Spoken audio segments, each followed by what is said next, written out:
The ward smelled of iodine and iron, like a wound that would not stop telling its story. A young private sat on a cot, fingers trembling around a tin cup, his eyes fixed on a corner of the ceiling where dust moved like distant snow. His uniform was streaked with mud and something darker, a map of the things war had done to him. He flinched at the sudden clatter of boots, the way someone flinches at thunder. They called it shell shock then. Later, a kinder tongue would name it PTSD, a phrase that folded the terrible arithmetic of terror into clinical neatness. In that moment, the name did nothing to still his shaking hands. Enter General George S. Patton, a silhouette in boot leather and brass, a man whose arrival rearranged the air like a command. He had thunder in his stride and a conviction that the world rewarded speed and scorn for softness. To his admirers, he was grace under fire incarnate. Aggressive, brilliant, the sort of commander who made victory look inevitable.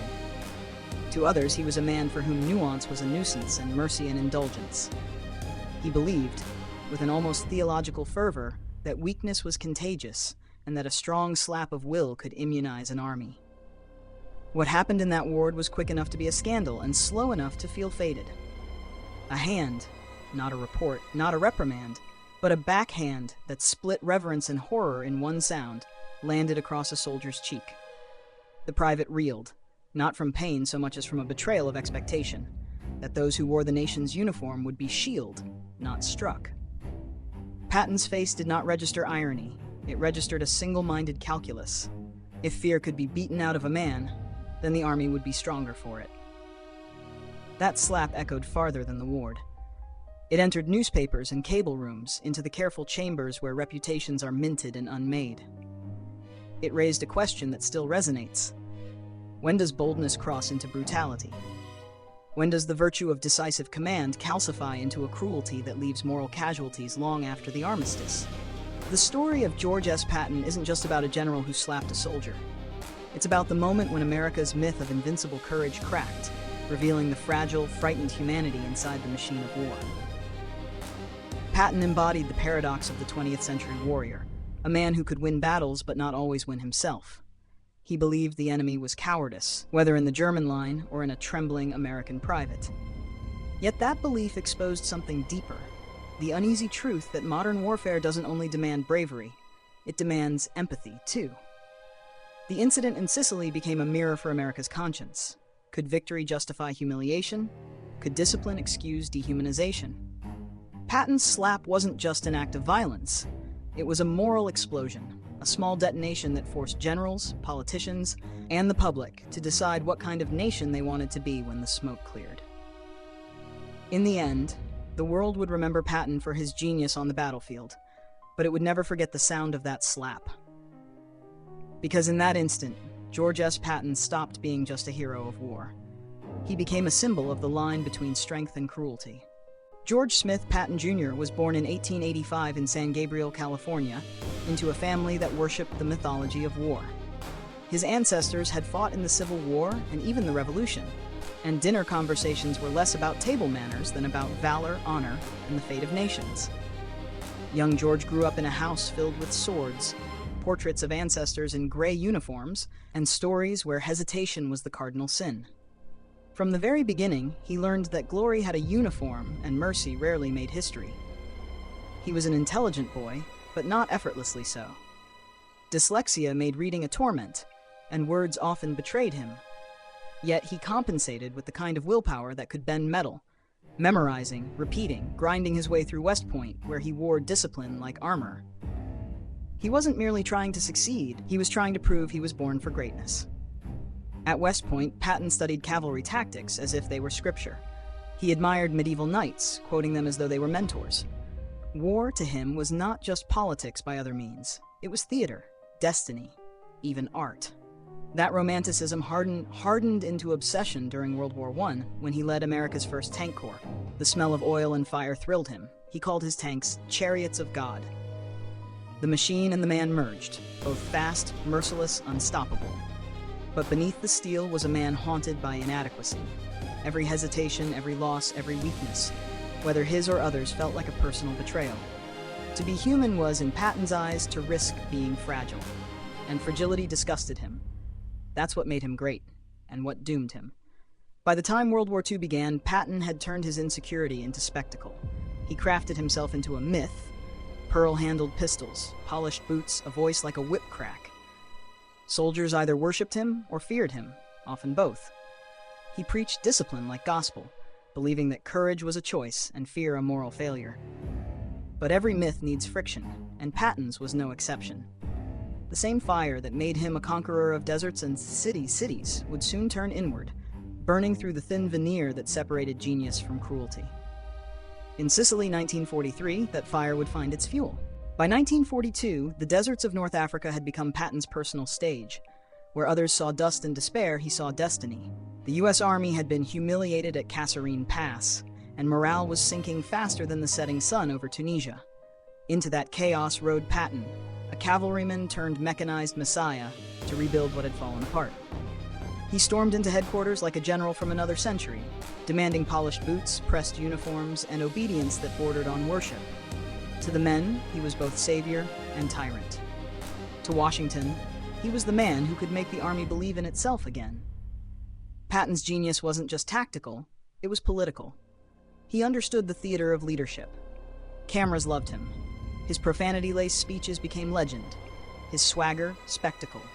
He cultivated an image that made even Eisenhower, his superior and his opposite, both admire and fear him. Eisenhower's charm and diplomacy balanced Patton's volatility, and their uneasy alliance became one of World War II's strangest dualities. The calm strategist paired with the holy warrior. Patton, of course, thrived on enemies, both foreign and domestic. He saw British Field Marshal Bernard Montgomery as a rival and often mocked him in private, calling him a paper soldier with perfect hair. The two men would later race each other across Europe, their egos nearly as explosive as their tanks. But within the American command structure, Patton's greatest rival was patience itself. Eisenhower's political instincts often clashed with Patton's raw intensity. Where Ike saw optics and alliances, Patton saw only the next hill to take, the next town to liberate. Behind the scenes, Patton's rise was a product of more than bravado. His connections, old family friends in the War Department, senior officers from West Point, and even Roosevelt staffers who admired his results, kept him afloat when his temper nearly sank him. The Army needed heroes, and Patton fit the part too perfectly to discard. When Operation Husky, the invasion of Sicily, began in 1943, Patton was finally unleashed. His orders were clear: move fast, hit hard, and outshine Montgomery's British Eighth Army. He did all three. Within weeks, American forces swept across the island like a storm, taking Palermo, then Messina. Newspapers called him America's fastest general.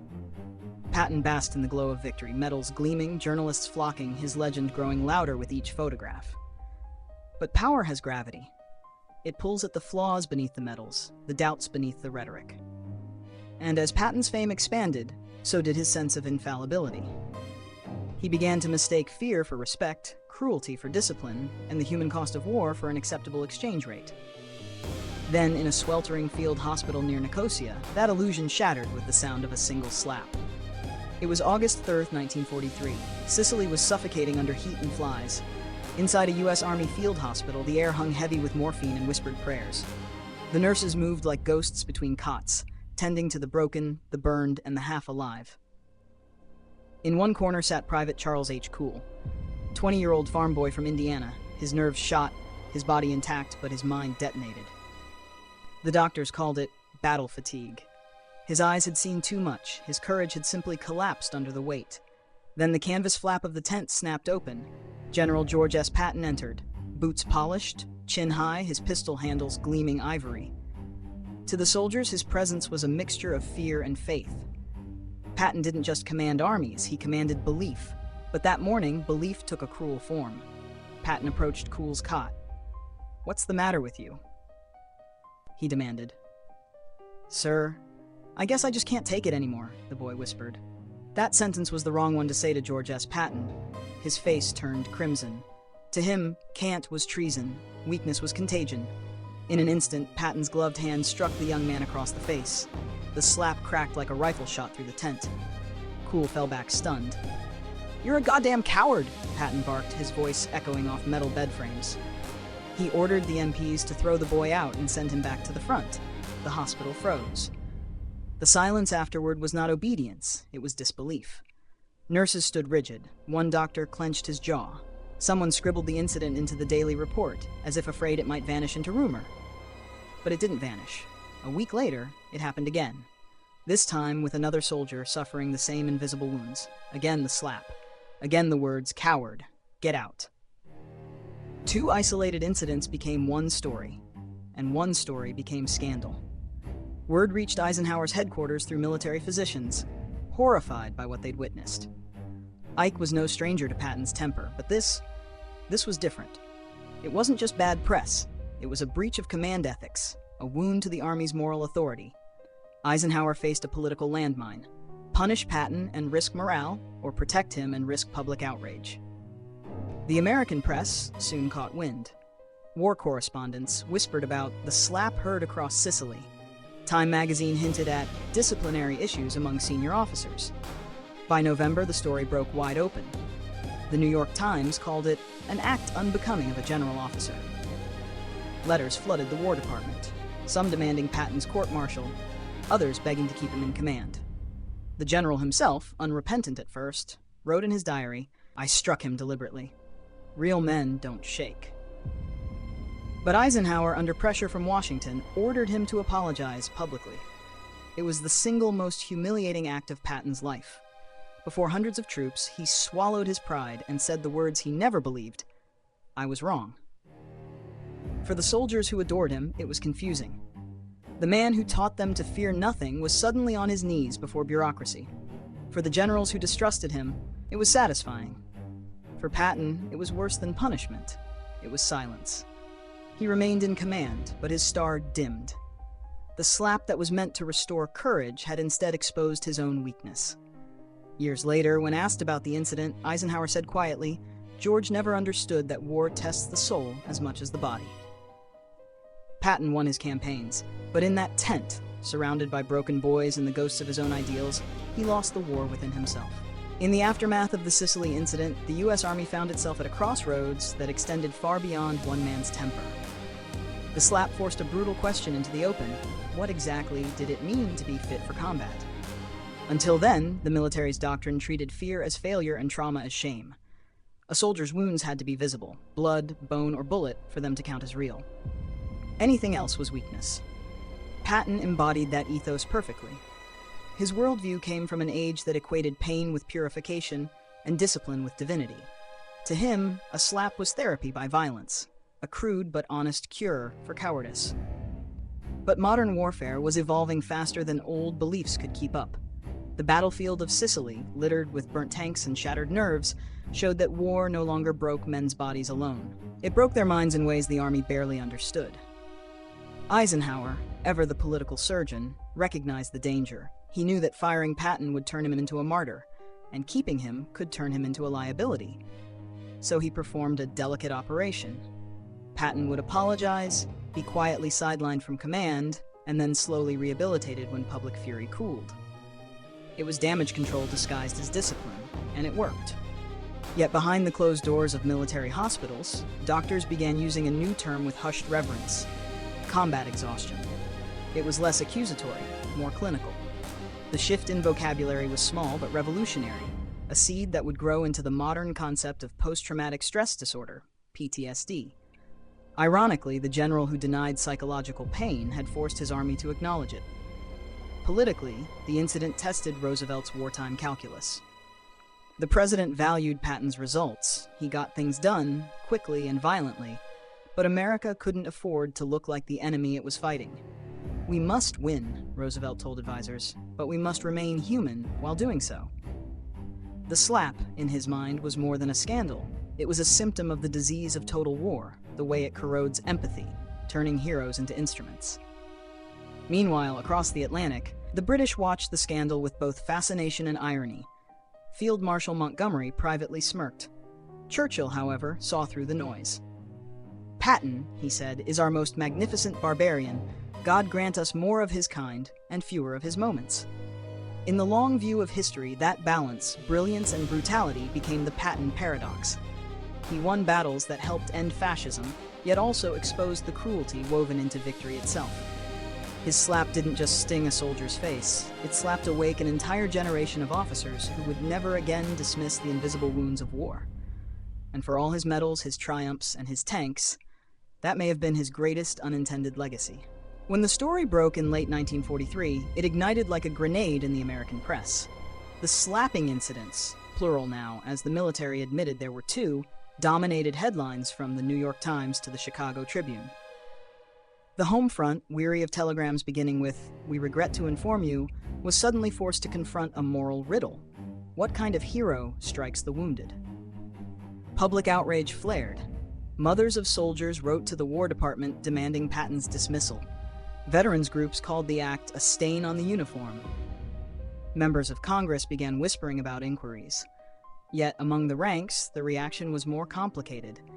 Many frontline soldiers still adored Patton. "He made us believe we could win," one sergeant later told Stars and Stripes. "We didn't like what he did, but we needed men like him." Eisenhower worked tirelessly behind the scenes to contain the explosion. He knew Patton's temperament, brilliant but combustible, and understood that humiliation, not punishment, would be the sharper sword. He forced Patton to apologize, then quietly removed him from command of the next invasion, Operation Overlord. Instead, Omar Bradley, measured, patient, safe, took his place. To Patton, the reassignment was worse than exile. He called it being put on the shelf. In his diary, the bitterness bled through every word. "I have lived by the sword, and apparently I shall die by the pen." His peers watched with mixed satisfaction. Some generals saw justice served, others hypocrisy preserved. The army that preached compassion had simply hidden its barbarism under bureaucracy. They needed a scapegoat, one aide later recalled, and George was convenient. Meanwhile, Roosevelt's administration struggled to keep the scandal from damaging public morale. In speeches and press briefings, officials painted Patton as a man of passion, sometimes too great for his own good. It was a subtle dance: condemn the act, preserve the myth. Yet the myth was wounded. Patton's name became shorthand for the arrogance of power. He would return to command and to glory in the Battle of the Bulge. But the slap followed him like an echo that no victory could silence. It lingered in every photograph, every speech, every medal pinned to his chest. Because by then, America had stopped asking whether Patton could win wars and started asking whether men like him should be allowed to fight them. History has a habit of forgiving brilliance, especially when it comes wrapped in medals. By 1945, Patton had redeemed himself in the eyes of many Americans through his lightning campaign across France and his defiance during the Battle of the Bulge. Reporters once again called him a hero, a modern Caesar in olive drab. But beneath the triumphal headlines, the shadow of that Sicilian tent still stretched long and dark. The slap never vanished. It merely retreated behind the roar of victory. In post-war America, Patton's image became a riddle wrapped in contradiction. Hollywood turned him into an icon of iron-willed leadership. George C. Scott's portrayal in the 1970 film Patton immortalized him as the archetype of the unapologetic warrior. Yet even in that cinematic grandeur, the moral fissure remained visible. Was he a prophet of courage or a relic of cruelty? Among military historians, opinions split like battle lines. Some argued that Patton's brutality was the necessary cost of greatness, that his unforgiving standard forged armies capable of crushing tyranny. Others countered that his philosophy betrayed the very principles America claimed to fight for. He became both legend and lesson, a warning about what happens when victory becomes a god and compassion its first casualty. The psychological aftershocks of his outburst rippled through decades. The Army, now haunted by the ghosts of battle fatigue, began training doctors and officers to recognize trauma not as cowardice, but as consequence. By the time Vietnam arrived, shell shock had evolved into post-traumatic stress disorder, a term born from the wreckage Patton's slap helped expose. Even his enemies admired him. The German general Hermann Bauch once said, "Patton was the only American general truly feared by the Wehrmacht." Fear, it seemed, was both his weapon and his curse. Today, Patton's name lives on in military academies, strategy lectures, and motivational speeches. But the question that defined him still lingers like a moral drumbeat. Can a man be both a hero and a warning at once? For George S. Patton, the answer is yes, and history's verdict remains as conflicted as the man himself. In the end, George S. Patton died not on a battlefield, but on a quiet German road, his car crushed in an accident that felt more like irony than fate. The man who survived bullets, bombs, and scandal was undone by stillness. His body was broken, but his myth endured, polished, rewritten, and repackaged into the pantheon of American heroes. Yet beneath that marble facade remains a truth that refuses to fade. Patton's war was never just against Hitler's armies. It was against human frailty, the trembling, tear-streaked faces of the soldiers he could not understand. He waged war on weakness because he feared it in himself. Every slap, every curse, every act of defiance was a way of keeping his own fear at bay. That is what makes his story timeless and tragic. Patton personified the razor's edge of leadership, decisive enough to win, but too blind to see the humanity that victory demands. His legacy isn't measured only in miles conquered, but in the questions he left behind. Was he a hero who pushed men beyond their limits, or a cautionary tale about the cost of pushing too far? Perhaps both. Because in George S. Patton, we glimpse the uncomfortable truth about greatness. It's often forged in the same fire that burns compassion away. And so, when history asks whether courage and cruelty can coexist, it doesn't look to philosophers for answers. It looks to that Sicilian tent, to the echo of one slap, and to the man who believed he was saving his army when in truth, he was losing his soul.